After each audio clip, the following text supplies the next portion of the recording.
Awesome.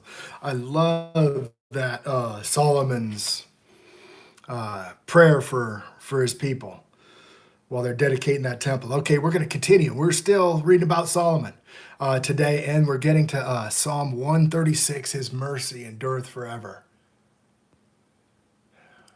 One of the most powerful psalms in the Bible. Especially when I'll go over what will define mercy, and then I'll read that. Praise Yah, praise Yah. Okay, so then said Solomon. This is Second Chronicles 6 and 7. So I'm starting with Second Chronicles 6. Then Solomon, Jehovah hath said, he would dwell in the thick darkness, but I have built a house of habitation for thee and a place for thy dwelling forever. And the king turned his face and blessed the whole congregation of Israel. The whole congregation of Israel stood, and he said, Blessed be the Lord thy God, who hath his hands fulfilled. Let's see, okay. And that which he spoke out of his mouth, saying, David, saying, Since that day I brought forth my people out of the land of Egypt, and I chose no city among all the tribes of Israel to build a house in, that my name might be there. Neither I choose I choose a man to be ruler over my people. I choose no city among all the tribes of Israel to be built a house in, that my name might be there. Neither choose I any man to be ruler over my people Israel, but I have chosen Jerusalem, that my name might be there. And I have chosen David to be over my people.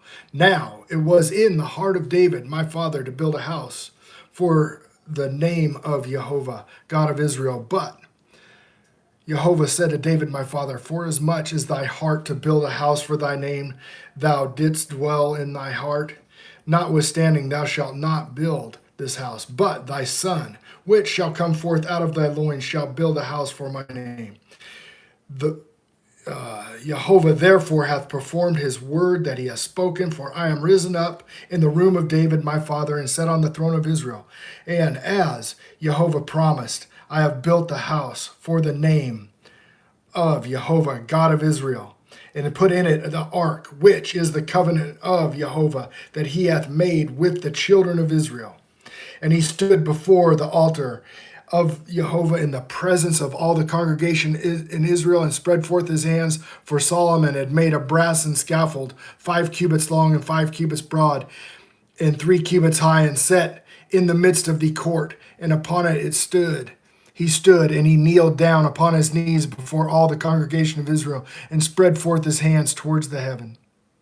And he said, O Jehovah, God of Israel, there is no God like thee in heaven nor in earth, which keepeth covenant and showeth mercy. Keepeth covenant and showeth mercy unto all thy servants that walk before thee with their hearts. Okay, where he's defining this, showeth the mercy that walk before thee with their hearts, which thou hast kept thy servant David and my father, which thou hast promised him. Spakest thy mouth, and thou hast fulfilled it with thy hand, as it is this day. Now therefore, O Jehovah, God of Israel, keep thy servant David, thy father, which thou hast promised him, saying, There shall not fail thee a man in my sight to sit upon the throne of Israel. Yet, so thy children take heed. Take heed to their way to walk in my law, as thou hast walked before me. Now then, O Jehovah, God of Israel, let thy word be verified, which thou hast spoken unto thy servant David. This is 2 Chronicles 6, verse 18. But God will in very deed dwell with men on earth. Behold, a heaven and heavens of heavens cannot contain thee. How much less this house which I have built?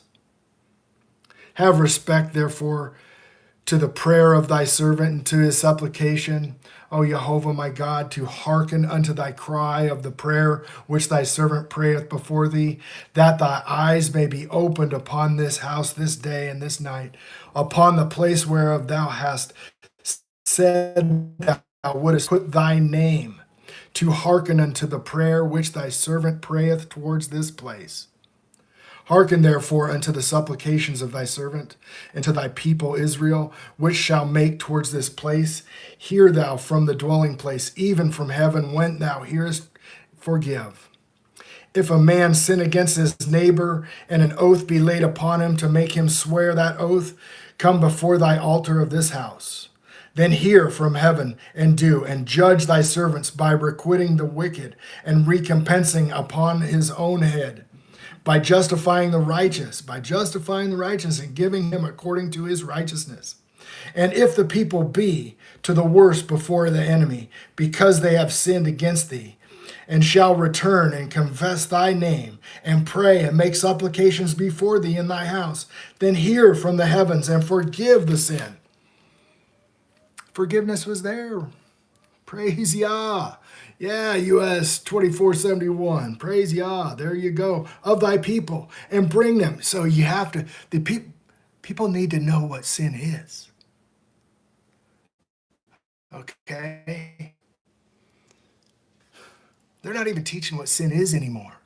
Okay, sin is 1 John 3, verse 4. And they're talking about the Ten Commandments there, folks.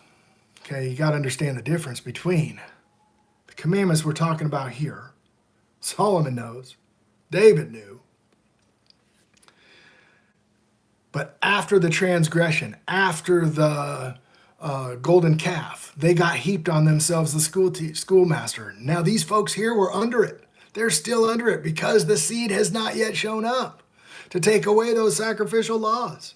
Okay, so what we're talking about, and if you follow the 10, you're gonna be given the second comforter, and you're gonna know the deal. It's about having that circumcised heart, which he just spoke of, going for him with walking with him with that heart. Okay, verse 26, the heavens is shut up and there is no rain. Oh, when the heavens is shut up and there is no rain because they have sinned. There is no rain because they have sinned. He draws back from them. Okay, Deuteronomy 32. Oh, I'll go there. Okay, you can't not go there. What is it? I mean, look at this. This is it, folks. Oh, this is Jehovah speaking right here through Moses. My doctrine shall drop as rain. My speech shall distill as dew. As the small rain upon the tender herb is upon the showers upon the grass. That is right there. Deuteronomy 32, the new song of Moses. It'll be sung by his servants. That's Revelation 12, I believe, 12:14. Okay. Oh, when the heaven is shut up and there is no rain because they have sinned against thee. Yet they pray towards this place and confess thy name and turn from their sin when thou dost afflict them. If they turn. Yeah, there you go, Rick. There you go. Praise Yah. Then hear them from heaven and forgive thy sin of thy servants and thy people. Well, hey, there you go, Rick. You know what it is. Exodus 19. The water flows out of the rock. He remembers his servant Abraham. He brings him into that covenant. That is a renewing of that Abrahamic covenant. Boom. That's that rain, that living water flows. And hear them from heaven and forgave thy servant of thy people of Israel, when thou hast taught them the good way, wherein they should walk. Send rain upon thy land, which thou hast given unto thy people for an inheritance. If be dearth in the land, if there be pestilence, if there be blasting and mildew, locusts, caterpillars, if their enemies besiege them in the cities of their land, whatsoever the sickness be, them what the prayer or what supplication soever shall be made of any man or of thy people Israel, when every one shall know his own sore and his own grief, and that shall spread forth his hands to this house. Then hear from heaven thy dwelling place, forgive the render unto every man according to all his ways, whose heart knowest, for only thou only knowest the hearts of the children of men. that they may fear thee and walk in thy ways so long as they live in the land which thou gavest unto our fathers.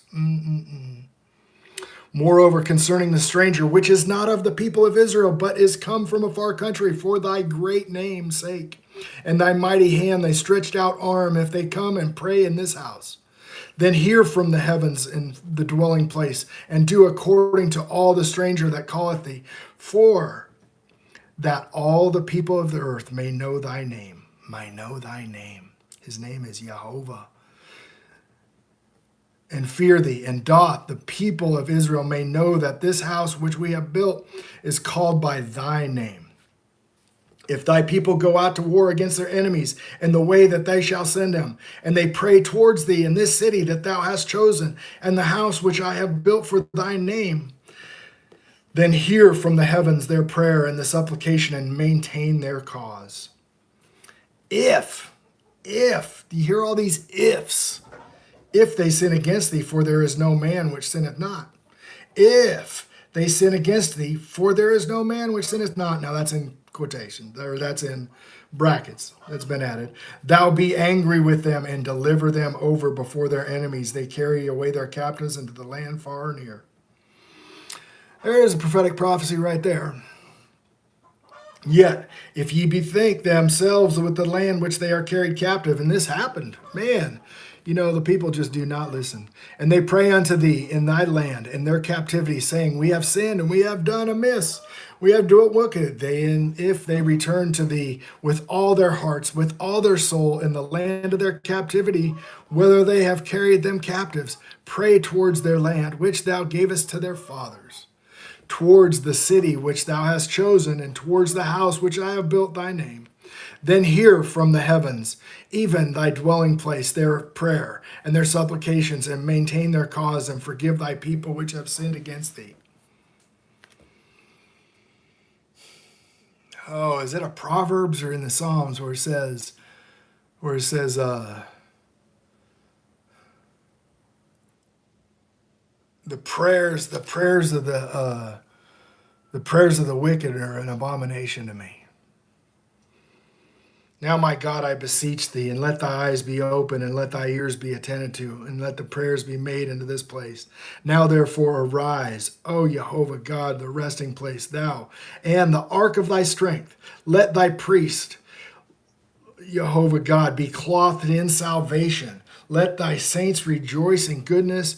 O Jehovah God, not turn away from thy face from thy anointed. Remember the mercies of David thy servant. Chronicles 7, verse 1. Now, when Solomon had made an end of praying, the fire came down from heaven and consumed the burnt offering and the sacrifices, and the glory of Jehovah filled the house. Wow, wow, wow. And the priest could not enter the house of Jehovah because of the glory of Jehovah had filled the Lord's house. And when all the children of Israel saw the fire came down and the glory of Jehovah upon the house, they bowed themselves with their faces to the ground upon the pavement and worshipped. Praise Jehovah, saying, for he is good, for his mercy endureth forever. Mercy endureth forever. Then the king of all people offered sacrifices before Jehovah. And King Solomon offered a sacrifice of 22,000 oxen and 120,000 sheep, so that the king of all the people dedicated the house of God. And the priests waited on their office, and Levites and the instruments of music of Jehovah, which David the king had made to praise Jehovah, because his mercy endureth forever. And David praised by their ministry, and the priests sounded the trumpets before them, and all Israel stood. Moreover, Solomon hallowed the middle of the court that was before the house of Jehovah, before the burnt offerings and the fat of the peace offerings, because of the brazen altar which Solomon had made was not able to receive the burnt offerings and the meat offerings and the fat. Also, at the same time, Solomon kept the feast 7 days, and all Israel with him, a great congregation from the entering into Hamath, into the river Egypt. And in the 8th day they made a solemn assembly, for they kept the dedication of the altar 7 days, and the feast 7 days. And on the 3 and 20th day of the 7th month, He sent his people away of their tents, and the glad and merry heart. For the goodness of Jehovah has showed unto David, and to Solomon, and to Israel his people. Thus Solomon finished the house of Jehovah, and the king's house, and all came into the heart to make the house of Jehovah in the house of that he prosperly affected. Praise Yah. Hey, Charlene, good morning. Good morning. I'm on verse 12. This is 2 Chronicles 7. We are talking about the dedication of the temple. And Jehovah appeared unto Solomon by night and said unto him, I have heard thy prayer, and I have chosen this place to myself for a house of sacrifice. If I shut up the heaven, there be no rain. If I shut up the heaven, there be no rain. Deuteronomy 32.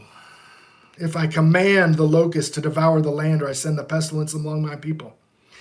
If my people, which are called by my name, shall humble themselves and pray and seek my face and turn from their wicked ways, I will hear from heaven, and I will forgive their sin, and I will heal their land.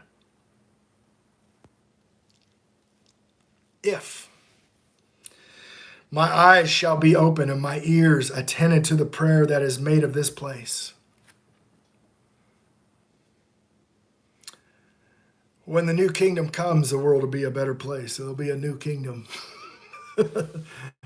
This kingdom will be,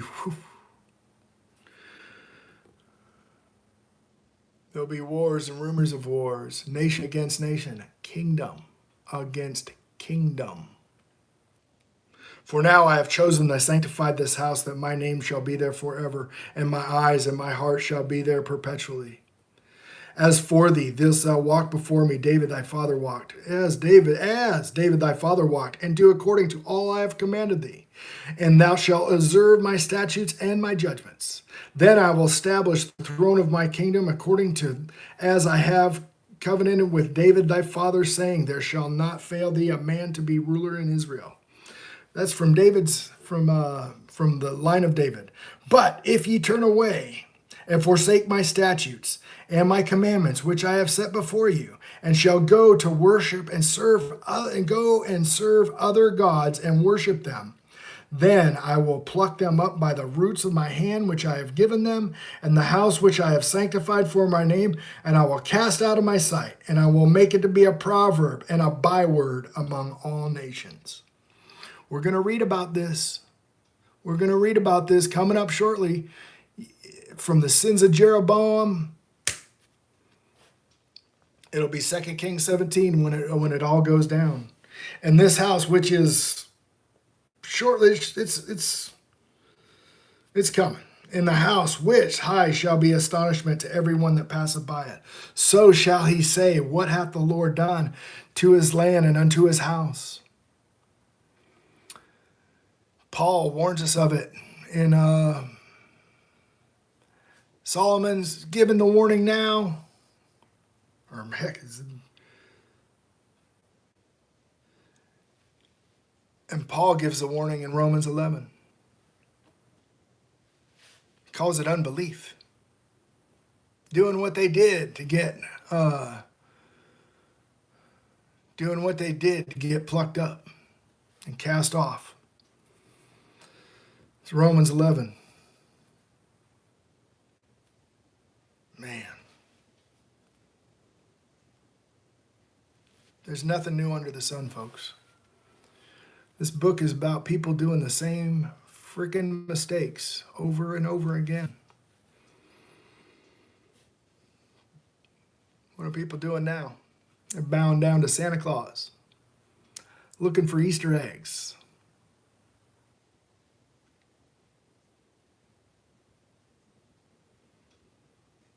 John 4, we're supposed to worship in spirit and in truth. The time is. We should be worshiping in spirit and truth. And it shall be answered, because they forsook Jehovah, God of their fathers, which brought them forth from the land of Egypt, and lay upon the other gods and worshiped them and served them there. He brought all this evil upon them.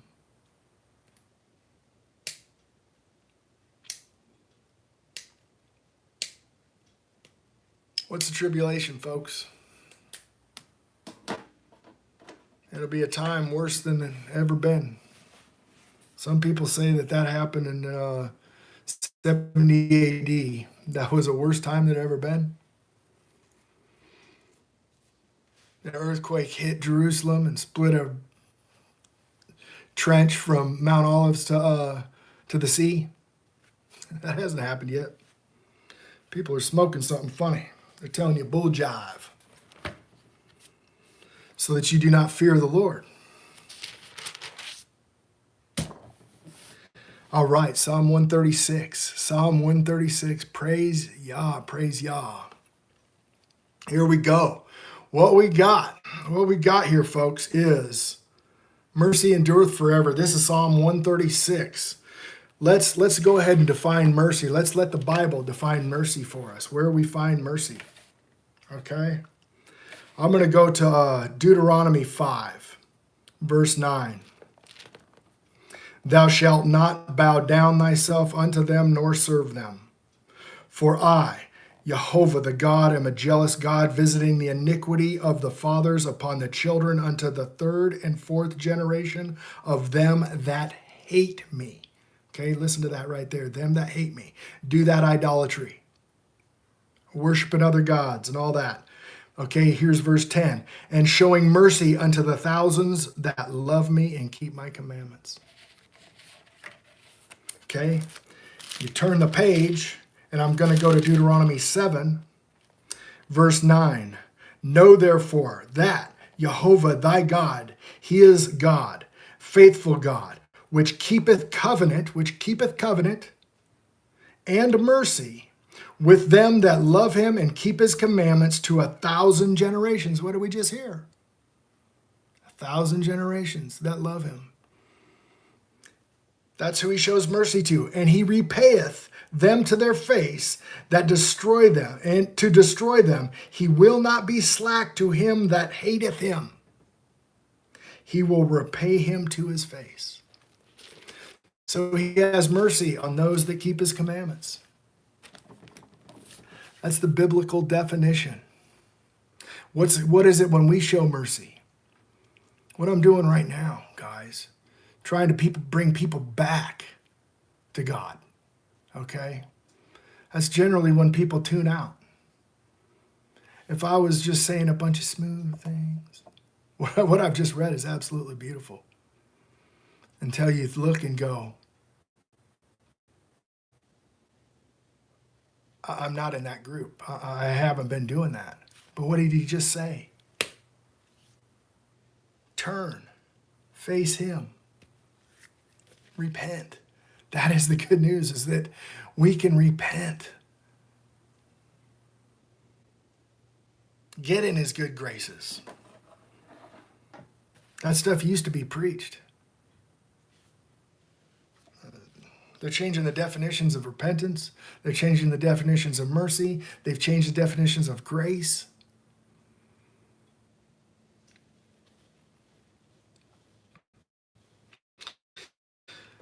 His mercy endureth forever. Psalm 136. Give thanks unto Jehovah, for he is good. His mercy endureth forever. I just defined mercy, guys. His mercy endureth forever. Oh, give thanks unto God. His mercy endureth forever. Give thanks, O Jehovah, lords. His mercy endureth forever. To him alone doeth great wonders, for his mercy endureth forever. To him that by wisdom made the heavens, for his mercy endureth forever. When I define mercy, you can just say, keep his commandments. Keep his commandments. His mercy endureth forever. To him that stretcheth out the earth above the waters, for his mercy endureth forever. To him that made great lights, for his mercy endureth forever. The sun to rule by day, for the mercy endureth forever. The moon and the stars to rule by night, for his mercy endureth forever. For him that smote Egypt in their firstborn, for his mercy endureth forever. And brought out Israel from among them, for his mercy endureth forever. With a strong hand, with a stretched out arm, for his mercy endureth forever. To him which divideth the Red Sea into parts, for his mercy endureth forever. and made Israel to pass through the midst of it, for his commandments endureth forever. Overthrew the Pharaoh and the host of the Red Sea, for his way endureth forever. To him which led his people through the wilderness, for his way endureth forever. To him which smote the great kings, for his mercy endureth forever. Mercy is an idiom for the fear of the Lord, for keeping his commandments. And he slew the kings, his mercy endureth forever. Shion, the king of the Amorites, for his mercy endureth forever. And Og, the king of Bashan, for his mercy endureth forever. All the things he did for the people as they walked in his way. He gave the land for a heritage, for his mercy endureth forever. Even a heritage unto Israel, his servant, for his mercy endureth forever. Who remembered us in our low estate,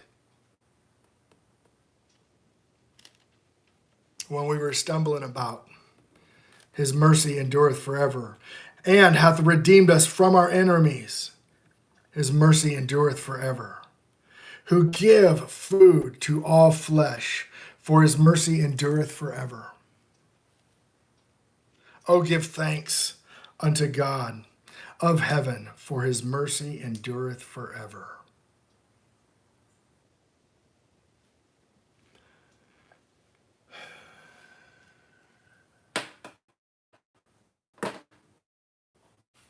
Does his mercy endureth forever? Well, the church says that Old Testament stuff's been done away with. Folks, we're being lied to. Peter says they will make merchandise of us.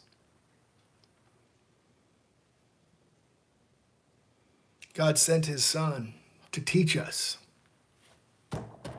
these things right here. He spoke in parables. He spoke with idioms. You have to be able to put together the riddles.